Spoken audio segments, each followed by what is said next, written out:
Hi. Hello, everyone. Hello, everyone. How are you all doing? It's your boy, Ray, back at it again with yet another making character designs for FNaF human characters with debatable canonical designs video. If you somehow haven't seen the first video, the fuck are you doing watching part 2? Go watch the fucking, it's in the fucking description. Anyway, first of all, I'd like to thank the support on the first video. I didn't expect to get 10k views in a week. Thank you all so much for your lovely support. Second of all, I like to shed some light on my AU and what I'll intend to do with it later in the video. So stay tuned for that. Now, today, we'll be making character designs for some characters we didn't cover in the first video. So, let's go! Wait, what's going on here? We're looking for the night guard. He's the night guard! Pretty sure that's Freddy. Oh, god damn it! You're Freddy!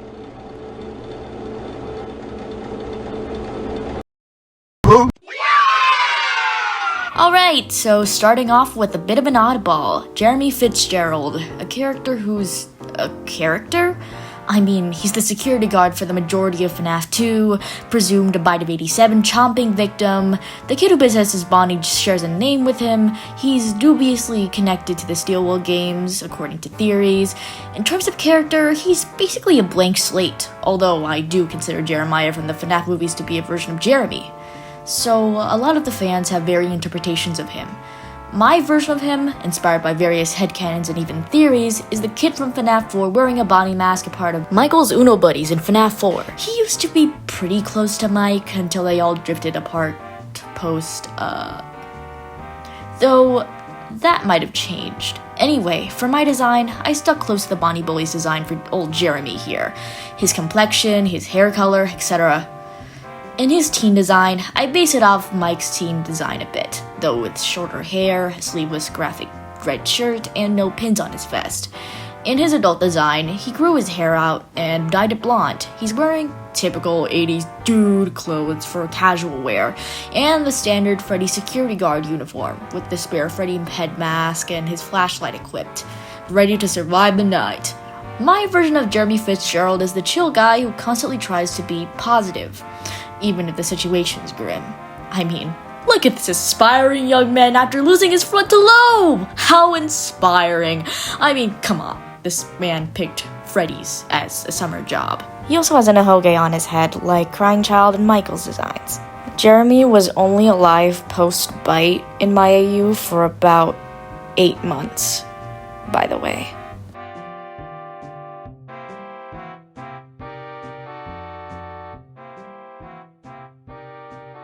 Here's Jeremy Fitzgerald's final design. Now on to our next one. Wait, hold up, I'm getting a phone call.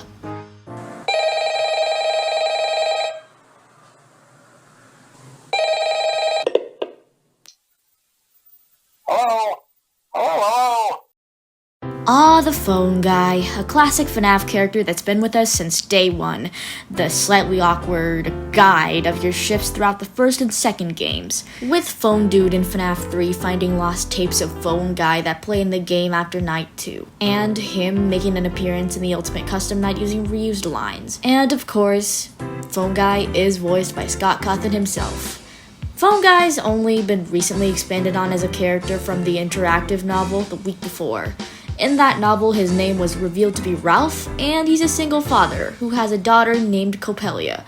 His characterization mostly revealed that he genuinely loves and takes pride in working for Fazbear Entertainment, but that ends up with him using denial as a coping mechanism when it comes to the actual incidents at Freddy's. Willful ignorance. Though a part of him is aware that Freddy's isn't exactly the best place ever. Also, a lot of people speculate that the MCM employee in Secret of the Mimic named Ralph might also be the same Ralph. Anyway, my version of Ralph pretty much has that same personality. Coppelia also exists in my AU. His full name is Ralph Callahan, and I made him look like a normal white guy. His first design is in 1987, FNaF 2 times, where he's actually working as a manager, so I made him wear the usual Freddy's employee uniform. I always imagined Phone Guy to be wearing glasses too. And on his second design, his design during FNaF 1, he He's a bit aged, has some wrinkles and slightly grayer hair. He's also wearing the standard Freddy security guard uniform, but he's the only one who actually bothers to wear his badge. Ralph, in the end, was killed by all the animatronics at once.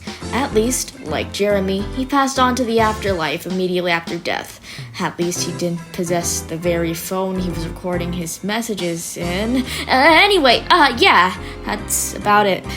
And so that concludes Phone Guy's design.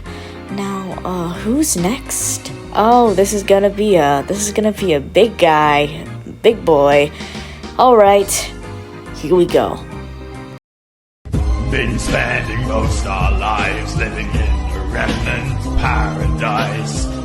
Keep spending most our lives living in a remnant paradise. Connection terminated.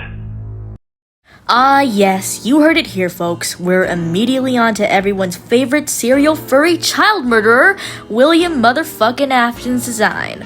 The FNaF community generally has about 2 different archetypes for William Afton's design, though it differs a lot from person to person, him being fat and hefty like how he's described in the Silver Eyes, and him being a thin, conventionally attractive twink material. Or they just use the movie design. The best option, but I'm a stubborn asshole.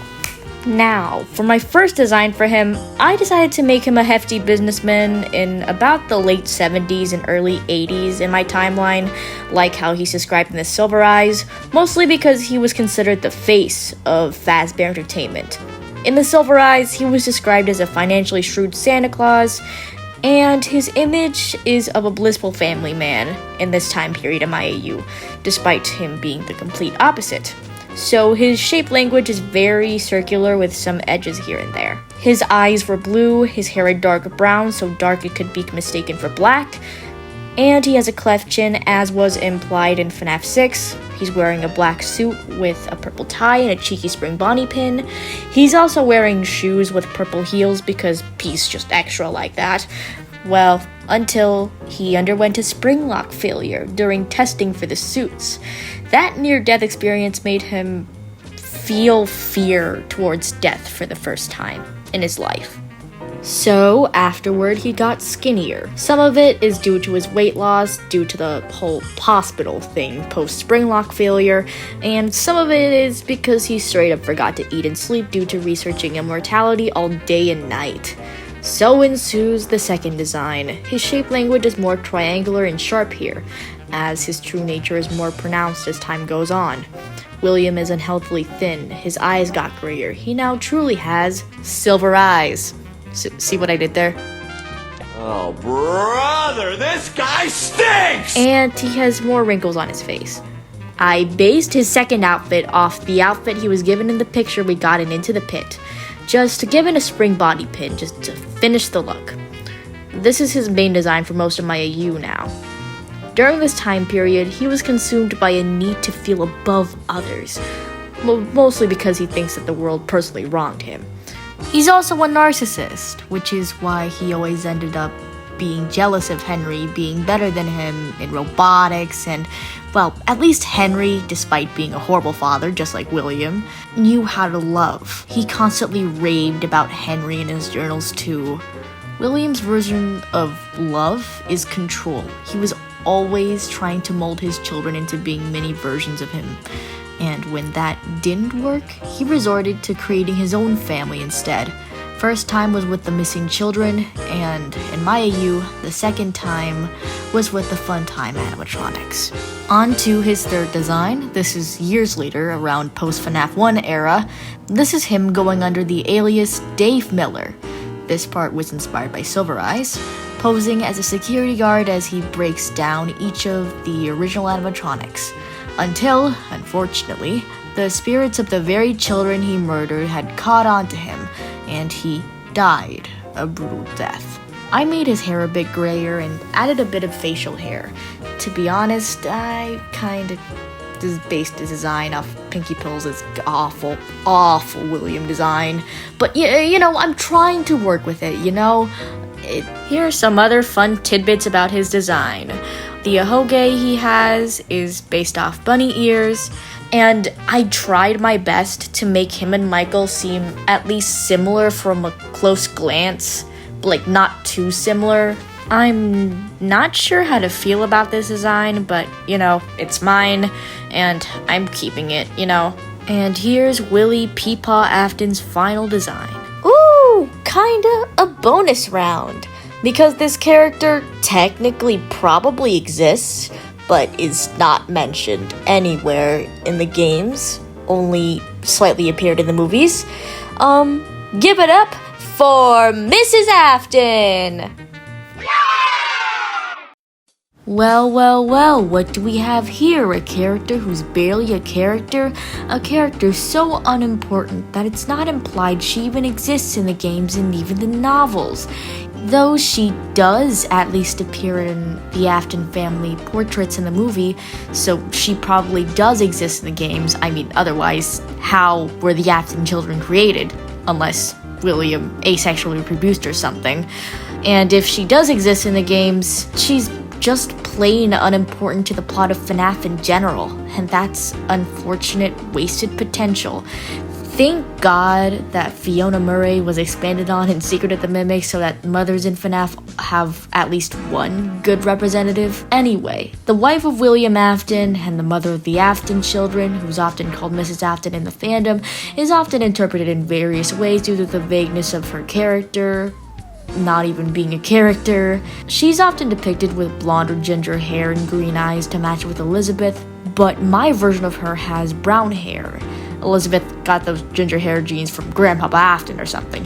Anyway, her name in my AU is Allison Afton, maiden name Schmidt, named after Allison from BBC Ghosts because honestly, that's who she sounds like in my head. Allison was honestly just barely keeping it together. Her husband was constantly neglectful of their 3 children, and she was forced into a housewife role to cook, clean, and care for her children. Allison has a sweet, kind, and humble facade, but once you get to know her, you know that she's a constant liar to others and herself, and she in reality dislikes her whole situation. She did end up enabling her husband's abuse, though. Allison has curly hair because that's kinda just what you'd expect from a woman in the 80s, though tied in a bun. She's also wearing a blue turtleneck sweater and a pink skirt with black stockings and black high heels. You might notice that this look may be mildly inspired by a certain animatronic, starting with a B and ends with an A. And well, Allison had known William Afton murdered Charlotte Emily, and that was when she finally had enough. She decided to divorce him and potentially take her children with her, hoping for a hopeful, peaceful ending. Unfortunately, William had turned Michael, Garrett, and Elizabeth against her in court. And so, even though she ended up divorcing William successfully, she lost custody of all 3 of her children. She felt like she had nothing to her life other than her own children, which is depressing as fuck, to be honest. So she hung herself, and now she was out of the picture. In her second design, this was what she looked like just before she took her own life away. The divorce case and self-death was inspired by Vanessa's therapy tapes and security breach, since I also personally believe in shared past theory, though that's a bit unrelated to this case. Well, that was certainly a depressing section, and so, onwards, I guess. Hey, connection terminated. It's me. I'm actually the real. Wait! What now? Goodbye, Mr. Adams. I always come back! See you later, alligator.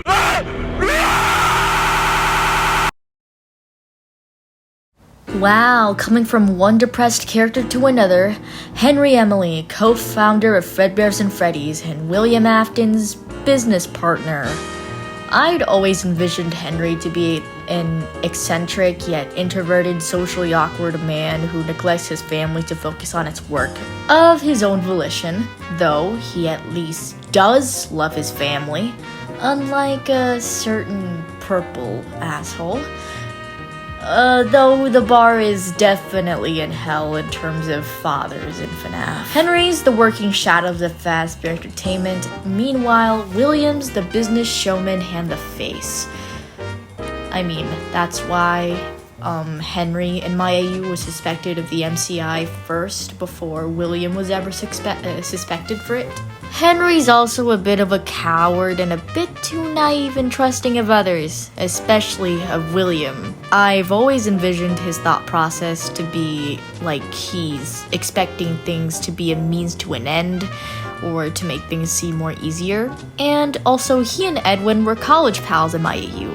My design for him is, unfortunately, inspired by the god-awful Lady Fizzy encyclopedia design.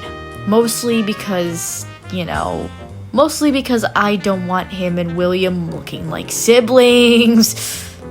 And I just tweaked it a little bit to make it not too ugly. He's always wearing his flannel, has blondish brown hair, tied in a ponytail for convenience, green eyes and glasses. He has a heavy build and hairy arms. He constantly has eye bags of his own free will. This man is fucking obsessed with creating shit. Henry also has an alternative outfit that is matching with William's outfit, just with inverted yellow and purple colors and a bow tie instead of an office tie. After Charlie died, Henry's color palette turns colder. He let his hair loose and is just depresso. Then, his final design is of him about 30 years later, in the FNaF 6 era. He's entirely in shadow because it kinda parallels Desk Guy from FNaF World and looks cool whilst not entirely showing the man himself. This is also his design in the afterlife currently.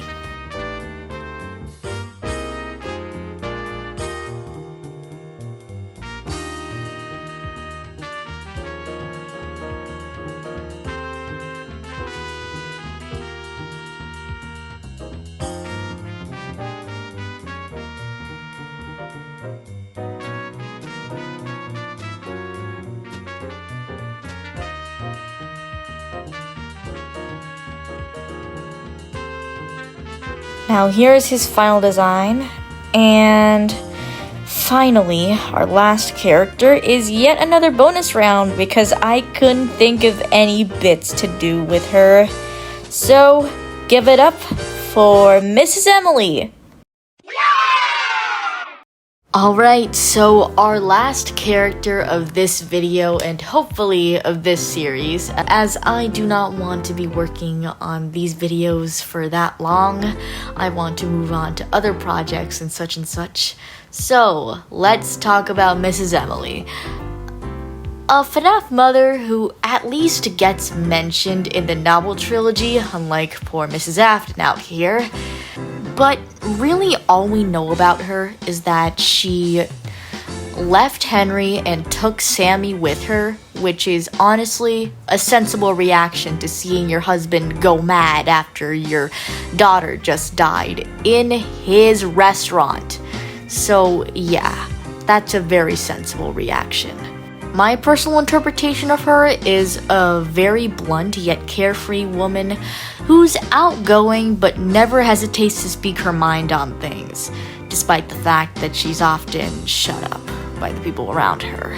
Her favorite child is also Sammy. My design for her is admittedly a bit inspired by the graphic novel design of her, but it's mostly the short hair and the pink shirt that got me inspired by it. Other than that, her first design is just her casual clothes, and then her second design was of her after divorcing Henry and taking Sammy with her. Her name is Julia Emily, or her maiden name, Blanchette. Henry calls her Jules.